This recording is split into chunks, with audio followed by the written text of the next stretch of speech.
আরজিকর কাণ্ডে প্রতিবাদের জের অভিনেত্রীকে সোশ্যাল মিডিয়ায় ধর্ষণের হুমকির অভিযোগ। এবিপি আনন্দে খবরের জেরে অবশেষে অভিনেত্রী রূপা ভট্টাচার্যের অভিযোগ নিল পাটুলি থানা। খবর সম্প্রচারিত হওয়ার পর পাটুলি থানা থেকে ডাকা হয় অভিনেত্রীকে। এফআইআর হলেও নিজেকে সুরক্ষিত মনে করছেন না অভিনেত্রী রূপা ভট্টাচার্য।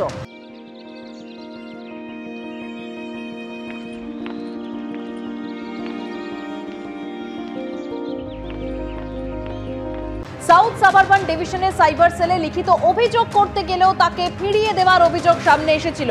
অবশেষে এবিপি আনন্দে খবর সম্প্রচারিত হওয়ার পর অভিযোগ নিল পাটুলি থানা।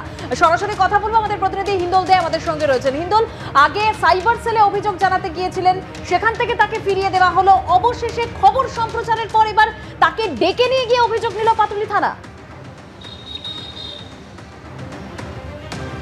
একেবারেই দেখো, আমাদের সংবাদ মাধ্যমে সেই খবর সম্প্রচারিত হওয়ার পর অবশেষে কিন্তু পাটুলি থানার পক্ষ থেকে গতকালই রূপা ভট্টাচার্যকে ফোন করে ডাকা হয় এবং তারা বলে, পুলিশের তরফ থেকে বলা হয়, আপনার যা অভিযোগ আছে সেটা লিখিত আকারে জানান, আমরা সেটাকে এফআইআর হিসেবে ট্রিট করব। তেমনটাই কিন্তু রূপা ভট্টাচার্য স্পষ্টত বলছেন এবং সেই অনুসারে তিনি গতকাল রাতে এই পাটুলি থানায় আসেন এবং গোটা বিষয়টি লিখিত আকারে জানান এবং তারই পরিপ্রেক্ষিতে এফআইআর রুজু হয়।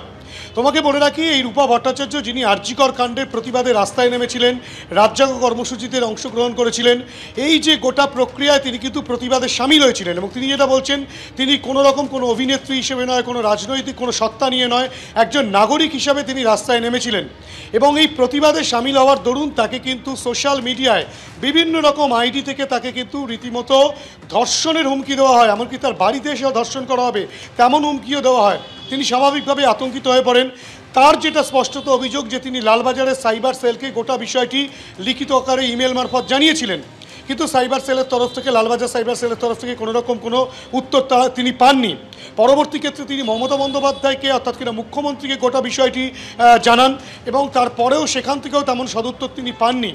অবশেষে গতকাল তিনি সাউথ সাবারবান ডিভিশনের যে সাইবার সেল রয়েছে মুর অ্যাভিনিউয়ে, সেখানে তিনি লিখিত অভিযোগ জানাতে যান, সেখানেও কিন্তু তাকে ফিরিয়ে দেওয়া হয় এবং সেখানেই রূপা ভট্টাচার্য প্রশ্ন তুলেছিলেন, যেখানে আমাকে এভাবে হুমকি দেওয়া হচ্ছে, নারীরা সুরক্ষিত নয়, যার বিরুদ্ধে আরজিকরের ঘটনা এরকম নৃশংসভাবে খুন ধর্ষণের ঘটনা, যার প্রতিবাদে মানুষ সোচ্চার হয়েছে, সেই প্রতিবাদে সামিল হওয়ার জন্য তাকে ধর্ষণের হুমকি দেওয়া হচ্ছে।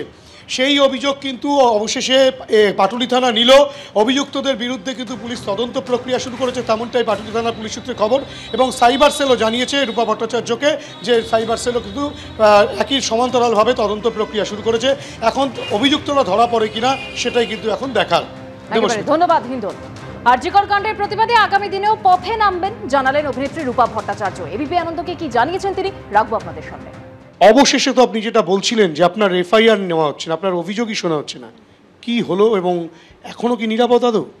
প্রথমত হচ্ছে শোনা হচ্ছিল না এবং সত্যি সত্যি লালবাজারে জানাচ্ছি, সোশ্যাল মিডিয়া হ্যান্ডেলে জানাচ্ছি, কলকাতা পুলিশের মাননীয়াকে ট্যাগ করে ওনার সোশ্যাল মিডিয়া হ্যান্ডেলে জানাচ্ছি এবং ফিজিক্যালি আমি দক্ষিণ কলকাতার যে মুর এভিনিউতে যে অফিসটা আছে সাউথ সাবারবান, সেখানে গিয়ে বললাম, তারাও অভিযোগ সরাসরি নিলেন না।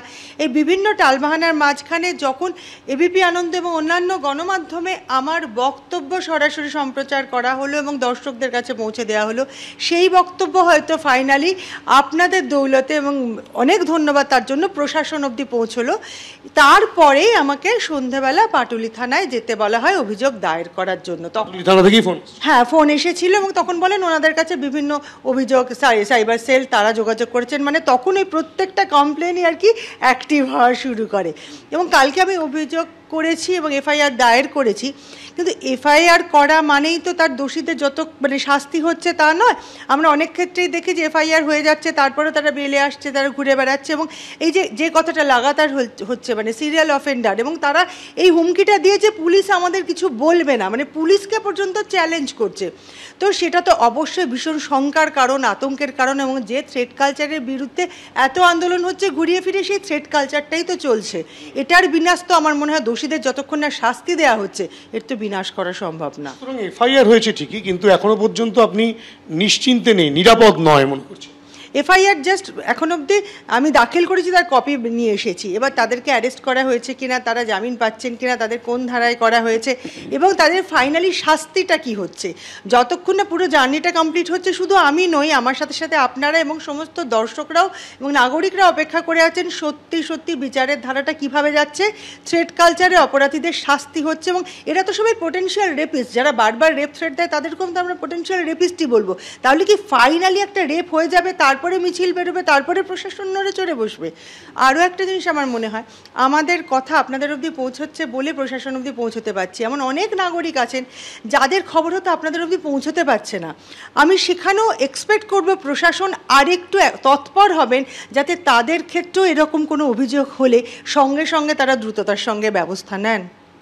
আরজি করের ঘটনার প্রতিবাদ করেছিলেন, সেখানে মূল অভিযোগ যেটাকে কেন্দ্র করে গোটা দেশ উত্তাল, যে ধর্ষণ এবং নৃশংসভাবে খুন, সেই প্রতিবাদ করলেন। আপনাকেই ধর্ষণের হুমকি দেওয়া হচ্ছে, এরপরে এই ধরনের হুমকি আসার পর এখনও পর্যন্ত বলছেন কাউকে অভিযুক্তকে শনাক্ত করা সম্ভবপর হয়নি। আদৌ কি শহর কলকাতা নিরাপদ বলে মনে করছে? বেরোতে, আপনি তো শুটিং করতে বিভিন্ন জায়গায় যান, রাতে বিরেতে ফিরতে হয়, সেক্ষেত্রে কি আদৌ নিরাপদ মনে হয়? একদমই মনে হচ্ছে না। এবং আমি সত্যি সত্যি এমনিতে ওই টিপিক্যাল ট্যান্ট্রাম নেই যে আমি গাড়ি ছাড়া যাবো না, আমি মানুষের সাথে হাঁটবো না, কিন্তু এখন আমার নিজের জন্য এবং প্রতিটা নাগরিকের জন্যই মনে হচ্ছে, মানে বিশেষ করে মহিলাদের জন্য শহর সত্যি আর সুরক্ষিত নেই। প্রতিটা কথায় কথায় বলা হচ্ছে আরজিকর করে দেখিয়ে দেবো নাকি, এটা আমি আপনাদের মাধ্যমেই এবং বিভিন্ন মাধ্যমে দেখতে পাচ্ছি। মানে আরজিকর করে দেখিয়ে দেওয়াটা একটা ভীষণ মানে একটা মেডেলের মতন হয়ে গেছে, সেটা একটা পারফরমেন্সের ট্যাগ হয়ে গেছে, এটা করেই আমরা সবাইকে টাইট দেবো। এবং এই মেন্টালিটি যখন 10টা মানুষের হচ্ছে, সেটা দেখে আরও 20টা মানুষ সাহস পাচ্ছে। এবং বারবার করে বলছি, দোষীদের শাস্তি না দিলে কোনো দিন এই সাহসটাকে কিন্তু কমানো সম্ভব হবে না। এবং একদমই সুরক্ষিত আমি বোধ করছি না। আমার শহরে, আমার রাজ্যে, আমার জেলাতেই আমার কিন্তু নিজের অসুরক্ষিত লাগছে। এই অসুরক্ষিত লাগছে আপনি বলছেন, সুরক্ষিত নন, কিন্তু তারপরেও এই ধরনের আন্দোলনে আগামী দিনেও কি আপনি পথে নামবেন, আন্দোলনে নামবেন?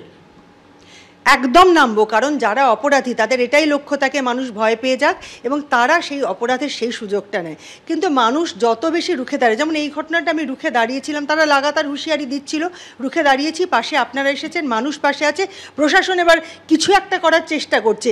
এই মুহূর্তে কিন্তু তাদের সেই খোলা ছাড়টা আমার মনে হয় না পাওয়ার সুযোগ আছে। বাকিটা তো আদালত সিদ্ধান্ত নেবেন। তাই আমি আবার প্রতিবাদে যাব, আমি আবার মিছিলে যাব।